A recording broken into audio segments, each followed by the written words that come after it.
With my encouragement, the directors' committee decided it would announce that the board should be reduced in size to make it more manageable. At the same time, we would add new people to bring in some different perspectives. After the announcement, it didn't take anyone more than a minute to realize that meant a significant amount of retirements would be in order. I think most of the directors had mixed feelings about sticking around at that point, and some welcomed the opportunity for a graceful exit. Burke and Murphy masterfully orchestrated a proposal that every director offer his or her resignation and that the directors' committee would sort out the right structure for the ongoing board. As a result, 5 directors left in 1993, then 4 more in 1994. Murphy and Burke themselves retired 1 year earlier than required by IBM's retirement rules. Their move was a sign to the others that it was time to make room for the newcomers. A few were willing to go, but others found the process distasteful and personally difficult. Nevertheless, we got it all done. To the amazement of everyone, there was never so much as a peep in the media. By the end of 1994 we had a 12-member board. I was the only insider. Only 8 remained from the 18 who had made up the board just a year before. Starting in 1993 we began introducing newcomers, beginning with Chuck Knight, the chairman and CEO of Emerson Electric Company. I had known Chuck as a fellow board member at Caterpillar. He was tough and demanding of himself, the CEO, and his fellow board members, and I admired that. He was highly respected as one of the premier CEOs in America, and his selection was the important first step in the rebuilding of the board. In 1994 we added Chuck Vest, president of MIT, and Alex Trotman, chairman and CEO of Ford Motor Company. Kathy Black, president and CEO of the Newspaper Association of America, and Lou Noto, chairman and CEO of Mobil Corporation, joined in 1995. They were followed by Jürgen Dorman, chairman of Hoechst AG, in 1996. Minoru Makihara, president of Mitsubishi Corporation and one of the most senior business executives in Japan, joined us in 1997. Ken Chenault, president and chief operating officer, and later chairman and CEO of American Express in 1998, and Sidney Taurel, chairman and CEO of Eli Lilly and Company in 2001. This board has been an important contributor to our success. Strong, involved, and effective, it has consistently practiced corporate governance in a manner that meets the most rigorous standards. In fact, in 1994 the California Public Employees Retirement System, CalPERS, whose board manages one of the world's largest public pension funds, rated the IBM board's governance practices among the very best. Since then there has been noteworthy recognition from other organizations. Employee communications. At the same time we were remaking our board and senior management system, it was essential to open up a clear and continuous line of communications with IBM employees. The sine qua non of any successful corporate transformation is public acknowledgement of the existence of a crisis. If employees do not believe a crisis exists, they will not make the sacrifices that are necessary to change. Nobody likes change. Whether you are a senior executive or an entry-level employee, change represents uncertainty and, potentially, pain. So there must be a crisis, and it is the job of the CEO to define and communicate that crisis, its magnitude, its severity, and its impact. Just as important, the CEO must also be able to communicate how to end the crisis, the new strategy, the new company model, the new culture. All of this takes enormous commitment from the CEO to communicate, and communicate some more. No institutional transformation takes place, I believe, without a multi-year commitment by the CEO to put himself or herself constantly in front of employees and speak in plain, simple, compelling language that drives conviction and action throughout the organization. For me at IBM this meant, in some respects, seizing the microphone from the business unit heads, who often felt strongly about controlling communications with their people, to establish their priorities, their voice, their personal brand. In some companies, sometimes such action may be appropriate, but not at the balkanized IBM of the early 1990s. This was a crisis we all faced. We needed to start understanding ourselves as one enterprise, driven by one coherent idea. The only person who could communicate that was the CEO, me.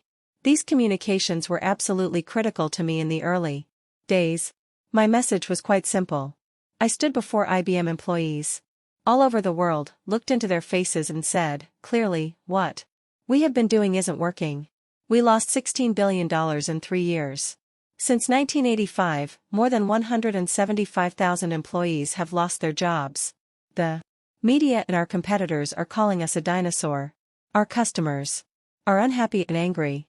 We are not growing like our competitors. Don't you agree that something is wrong and that we should try something else? I also discovered the power of IBM's internal messaging system. And so I began to send employees Dear Colleague letters. They were a very important part of my management system at IBM. I sent the first one 6 days after I'd arrived. April 6, 1993. Office of the Chairman. Memorandum to all IBM colleagues. Subject, our company. It wasn't long after I arrived that I discovered on my office PC that Prof's mail is an important vehicle of communication within IBM. Thanks to all who sent greetings, best wishes, suggestions, and advice. I'm sure you understand that I cannot reply to every message. But I did want to take this early opportunity to acknowledge some frequent, serious themes in your correspondence. I was moved by your intense loyalty to IBM and your very clear desire to restore IBM, as quickly as possible, to market leadership.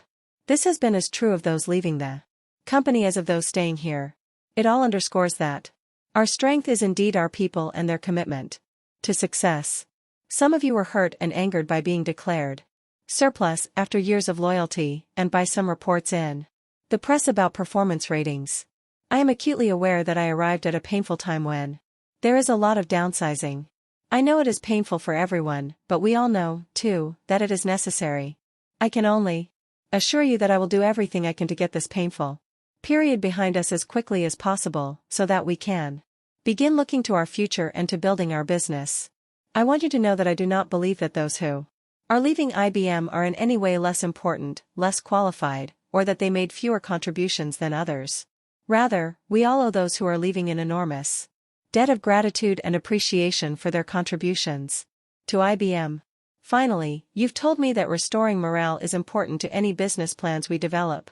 I couldn't agree more. Over the next few months, I plan to visit as many of our operations and offices as I can. And whenever possible, I plan to meet with many of you to talk about how together we can strengthen the company.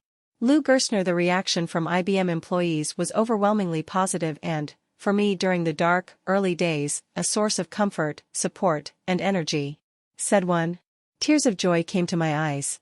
Another wrote to me, simply, thank you, thank you, thank you. Sanity is returning to IBM. At the same time, IBM employees were never afraid to speak their minds when it came to expressing feelings of opposition. I got email messages so frank, so candid, so blunt. Well, I'll just say that when I was younger, I would never have sent such messages to my boss, much less the CEO.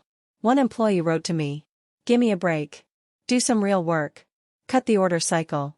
Time. Get the new products on the market. Find new markets. Listen to the folks that are not our current customers but would be if we had products for them. Stop this bleeding heart stuff. Do things that will keep you from having to trash more and more people every 6 months." Another greeted my arrival this way. "Welcome, and don't worry about not knowing very much about microchips, just as long as you don't get them mixed up with chocolate chips." One employee, even as his employer was burning and sinking to the delight of our competitors, had the time and inclination to critique my entire visit to an IBM facility. There were 3 areas in which I thought your attitudes and perspectives could be healthier. You come across as so accessible and willing to accept feedback that I feel comfortable sharing them with you in a note. 1. You gave a pecking order of importance for IBMers: first, the customer; second, IBM; third, one's own unit. This sounds like a McKinsey hierarchy. I submit a more appropriate number. 1 on the list, and an IBM tradition, is oneself. The rest of the list could stay the same. Respect for the individual is fundamental to health, whether it be the health of an individual, of an organization, or of a society. The McKinsey hierarchy, in which the individual is somewhere after customer and company, burns out employees and their families. You describe the need for us to examine ourselves and the way we've been doing business.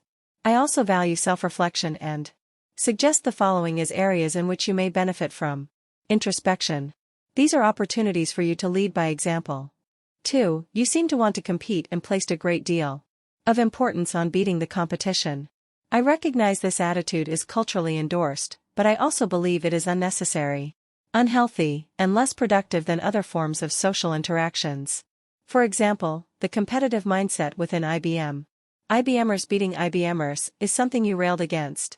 You also emphasized the need to delight customers. I agree with that as a goal and submit that it is a different goal from beating the competition. Processes we craft to reach these goals would be different.